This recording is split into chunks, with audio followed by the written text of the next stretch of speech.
The all-new Super Mario Bros. Movie is set to release on the 5th of April 2023. Not only is there already a massive amount of excitement surrounding this movie, but box office trends predict that the film could clear $100 million in its opening weekend. With such a star-studded cast, the anticipation is easily understandable. Chris Pratt will star as Mario, Anya Taylor-Joy as Princess Peach, and the great Jack Black as Bowser. While video game to film adaptations might not have the best reputation, most agree that this film might be one of the few exceptions. Super Mario is one of the core staples of Nintendo's brand. At this point, the two go hand in hand. With a history dating back all the way to 1981 when the character first appeared in Donkey Kong, it is easy to understand why so many love Mario. With that said, there will be more pressure than ever for the movie to perform. Most know Mario as the fun-loving Italian plumber. They are also used to a certain type of voice. Anything that falls outside of this scope will immediately get slammed by fans. This brings us to the casting of Chris Pratt. To say that the casting of Chris Pratt has been controversial would be an understatement. The moment the first trailer dropped, fans immediately took to social media to express their disappointment. While actors like Jack Black were highly praised for their performance, the same cannot be said about Chris Pratt. Many people are not in favor of the fact that Pratt will not be doing the Italian accent, at least not in a way that is similar to the games. Fans responded harshly to this and called for changes to be made to the voice acting.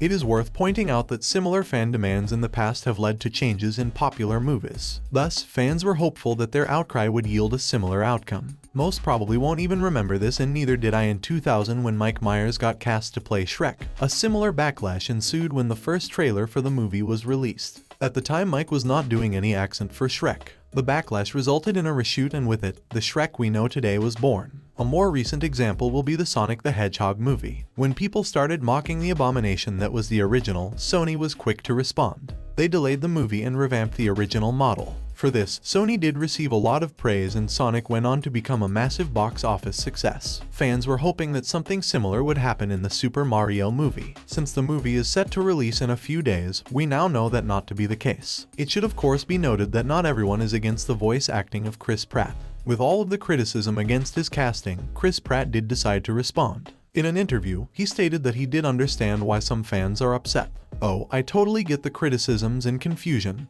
There's a passionate fan base and I'm one of the fans. I get it. Mostly, people don't want something like this to get screwed up. It's mostly just people who are precious about the franchise." He added, "They're careful, and I'm grateful for that. Fans definitely are passionate about Mario. It is a staple of Nintendo and many want this movie to do the game justice." Pratt did also say that although some did not like his performance, they should still watch the movie. "It is fine to pass judgment, but people should first watch before making up their minds. Based on the way the movie is trending, it seems that this is exactly what people will be doing." Again, it is worth pointing out that not everyone hates his performance. There are many online defending Pratt. Even those who are not defending him are defending the movie. The story looks intriguing and the animations are simply amazing. It is clear that Nintendo tried really hard to capture the world of Super Mario. Based on the trailers that I have seen, they not only tried but also succeeded. With the movie set to release in a few days, luckily we will not have to speculate much longer. The rest of the cast is heavily praised for their performances. However, the backlash against Chris Pratt might not just be about his Super Mario voice. The hate against Chris Pratt is something that has been coming for quite some time now. Hollywood might be known for its acting, but it is also known for its political activism.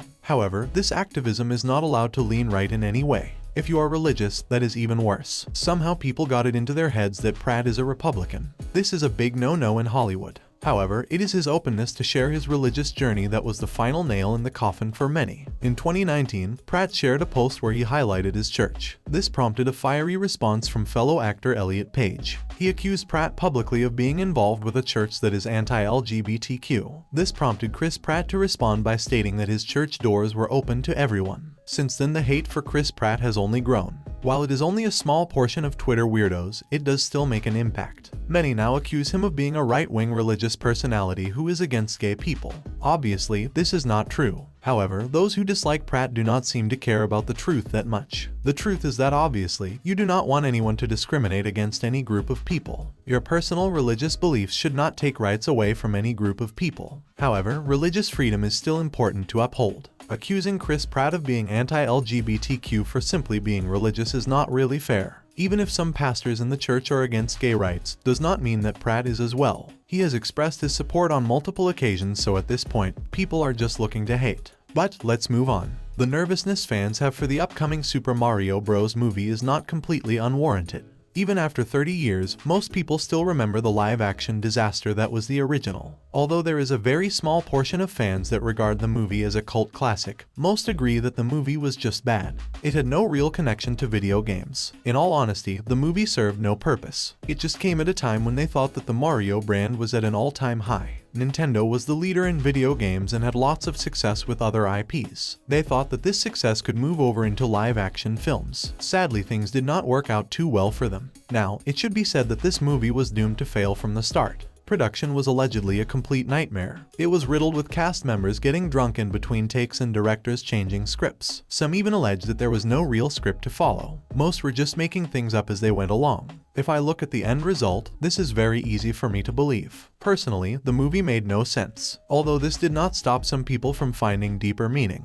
Sticking to the theme of politics everywhere, some felt like the movie was a critique of capitalism. I am not entirely sure how that conclusion is made, but it is a very real argument online. The truth is that sometimes people just find meaning in places where there is none. Although the reception to the upcoming Super Mario movie has been extremely overwhelming, some are not too pleased with it. Believe it or not, the distaste this small group of people has for the film has nothing to do with Chris Pratt. This small group of people believes that the upcoming Super Mario movie is exactly what the original 1993 disaster warned us about. A complete dystopian nightmare. Apparently, the first movie warned us about a Trump-esque villain who terrifies cities, destroys free speech, and forces people to stay in check. They link this terror to how theme parks are run. It also brings us to the next point. Apparently, this movie serves as nothing more than a marketing campaign. Children will see this and then want to play more games and buy more toys. Although this is an accurate assessment, they reach the wrong conclusion. Every movie serves to sell you more things. People watch Harry Potter and then they want to go to the Universal theme park. People watch Star Wars and then want the latest toys. It is a completely natural part of the entertainment world.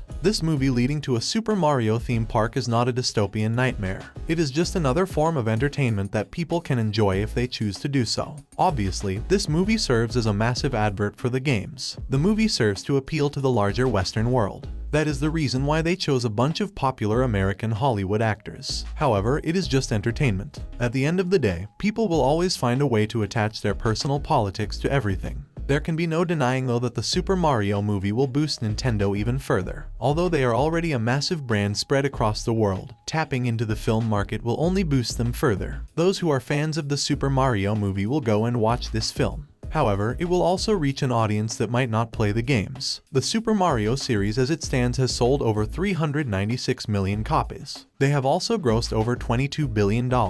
This makes Mario one of the most successful games ever. However, there is always a new audience to tap into. Gaming as a medium is on any given day just as popular as movies. Using movies to appeal to a different fanbase is not the worst idea. A big strategy for Nintendo is not just selling their games, but also selling their toys. This movie will serve to do that further on a whole new scale. With Nintendo now creating its own movie studio, this will be the first of many movies. Nintendo has made it clear that this is an avenue they want to explore. Although this movie will lead to more children asking their parents to buy them the games, it does also have another purpose. Good old-fashioned fan service. The movie is filled with video game references. It is quite exciting to see some of your favorite video game moments in this movie. Nintendo went out of its way to stay as true to the IP as it could. Minus of course the Italian Mario accent. It will be interesting to see what Nintendo chooses to do from this point forward. This will likely be the first of many more Mario movies. Video game movies have not always had the best reputation though. The original Mortal Kombat movies were nothing to write home about. The same can be said about the Street Fighter films. Although I was personally a fan of both back in the day, they did not age very well. The original Tomb Raider movies definitely had their moments. I think many fans look back at them fondly, but again, they are by no means Oscar worthy. Then again, do they really need to be? Although exciting for its time, the Resident Evil movies also failed to impress. Don't even get me started on the 2006 Doom movie. The point is that there has been a lot of disappointment over the years. One of that disappointments is the 2014 Need for Speed movie,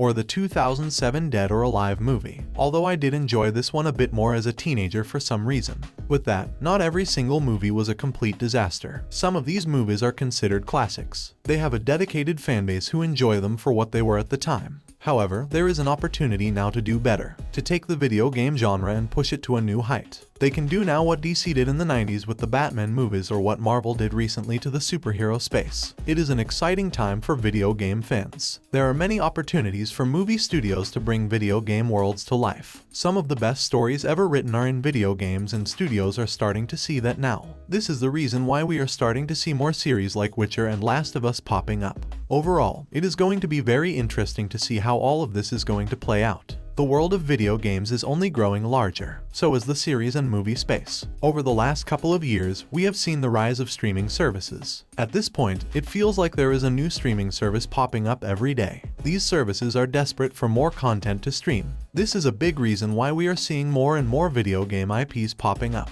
Netflix is heavily investing in video game content, and so is HBO. It is only a matter of time before we see other video game IPs on the big screen as well. Henry Cavill and Amazon are currently very hard at work bringing Warhammer to life. Although the Halo series never really got any traction, it was still a big announcement. The League of Legends series on Netflix definitely was a big hit. In my opinion, the best video game series there is. With Cyberpunk Edge Runners, I will agree that the competition is quite tough. Then we also have the upcoming Tekken adaptation by Netflix. The Netflix BioShock movie is also something I am very interested in. Over the next few years, we are going to see a massive spike in these IPs. It is inevitable that at some point your favorite game will be turned into a movie or series. You better just hope that they decide to do it justice. Chances are though that they will reimagine it for a newer audience.